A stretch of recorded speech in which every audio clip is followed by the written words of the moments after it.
The story kicks off with Ray King, the semi-retired former Treasury chief, who's now working under the radar as a private investigator. Ray has been pulling at a dangerous thread: the mysterious disappearance of the Sanchez family, who immigrated from El Salvador 8 years ago and vanished into thin air. Ray meets up with a cold, enigmatic woman named Anais at a bar to share his findings, but they aren't alone. A hit squad ambushes them. Ray fights back viciously, even stabbing a goon in a very painful spot with a pen. But as he flees into the street, he is targeted by a sniper and fatally struck by a car. Before drawing his final breath, Ray scrawls a desperate, bloody message on his own arm.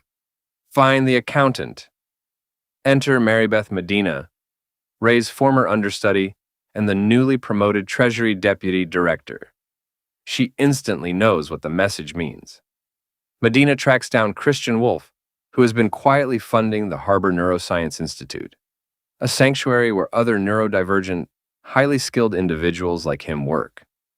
Medina brings Christian to Ray's safe house, which is plastered with a chaotic web of financial documents, photos, and tax records. To an ordinary agent, it looks like madness.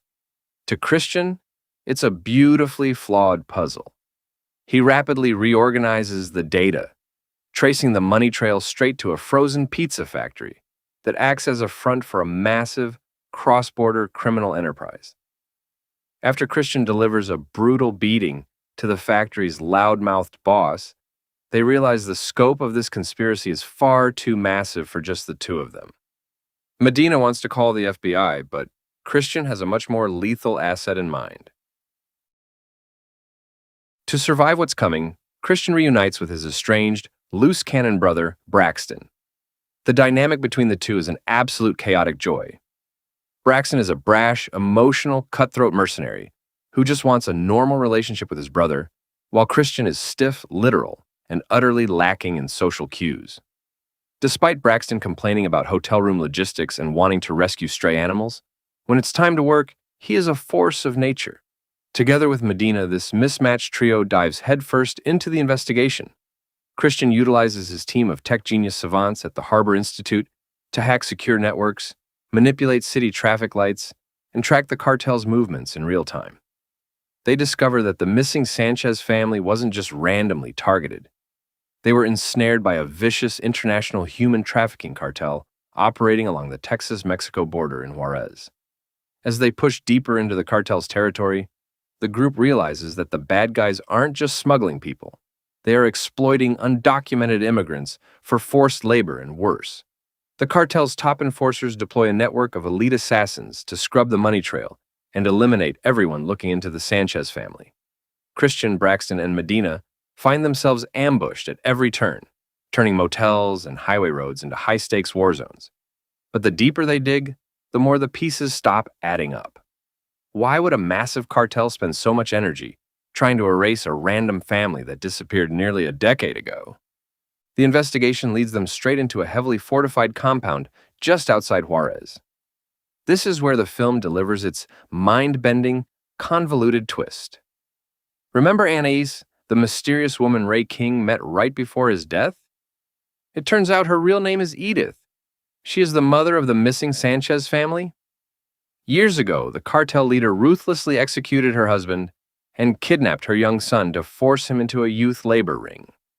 During the initial attack, Edith was brutally assaulted, but she managed to escape, only to get into a catastrophic car accident.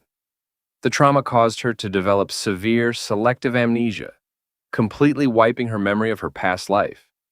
But the accident did something else. It rewired her brain, transforming her into a hyper-focused, elite assassin. Here's the kicker: the cartel boss, entirely unaware that this amnesiac superkiller was the exact mother he robbed years ago, actually hired her as his top freelance sniper. She had been working for her family's destroyer the entire time. However, the boss eventually realized her true identity and grew terrified that her memory would return. He orchestrated Ray King's murder and sent a hit squad after Edith to tie up the loose ends before she remembered who he was. As the truth explodes into the open, The cartel boss orders his men to execute a busload of captive children, including Edith's teenage son, to wipe out all evidence. Christian and Braxton don't hesitate. They launch a full-scale two-man assault on the compound. Braxton channels pure, unadulterated rage, tearing through waves of cartel guards like a human wrecking ball, while Christian provides flawless, calculated long-range sniper support. The final shootout is a masterclass in tactical precision. Christian and Braxton systematically dismantle the cartel's defenses, while a heavily conflicted enemy gunman refuses to execute the children, giving the brothers the window they need to secure the bus. With the compound compromised, the terrified cartel boss attempts to flee, but he doesn't get far. Edith, fully remembering the monster who stole her life, corners him. The movie heavily implies that his death at her hands is slow, calculated, and thoroughly deserved. With the cartel dismantled, the captive children are rescued, and Edith is finally reunited with her long-lost son and her aging father, closing a dark 8-year-old chapter. In the aftermath, Mary Beth Medina takes the credit for bringing down a global trafficking ring, solidifying her position at the Treasury while keeping Christian's involvement off the books. As for our favorite brothers, their bond is stronger than ever. Braxton is still trying to force Christian out of his comfort zone, and Christian is slowly, in his own rigid way, learning to let his brother in.